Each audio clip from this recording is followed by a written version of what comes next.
Now, as the competition begins, South Africa has much more at stake than just football. In a nation with a troubled past and an equally hopeful future, many are worried that the Games will do little to help the country's people. Part of the wild excitement is because this is the first time the tournament is being held in Africa since its first Games in 1930. The diversity in a country once notorious for its racial segregation or apartheid is for many symbolic of how far the country has come and the peace it has attained. But here in Washington, panelists, while excited about the big event, provide a dose of reality about the issues that still confront the majority of South Africans.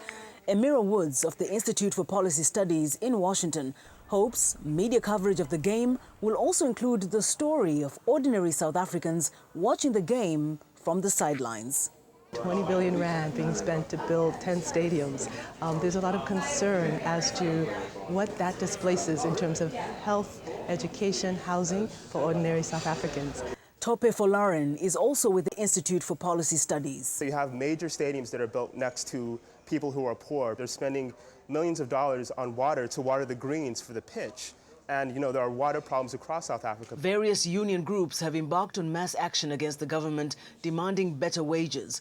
But Patrick Bond of KwaZulu University in Natal warns the government is unlikely to back down. June 16, next Wednesday, we'll see that's going to be the first big protest called Soweto Day, a big day for South African democracy. The last 3 weeks we've seen 2 protesters killed in community protests as the police have moved from rubber bullets to live ammo, so it's a tense situation. Some condemn the ruling African National Congress's failure to better cater to its citizens. Others, including the Nation's magazine David Zirin, criticize the Cup's governing body, FIFA, for having too much control over how the games are run. It's ridiculous that FIFA keeps all the broadcasting rights money, for example. It's ridiculous that FIFA has its own international sponsors and doesn't allow local companies who otherwise would be sponsoring these stadiums. They're having their sponsorship actually stripped off to put the international FIFA brand up. It's ridiculous that the informal economy is absolutely being ravaged in this process by enforcing things like the 1 kilometer rule, keeping traders at least 1 kilometer away from the stadium. FIFA executives defend their action, telling Reuters without the commercial affiliates, FIFA would not be in a position to run the event and not have the necessary funding to function. Many South Africans embrace the World Cup.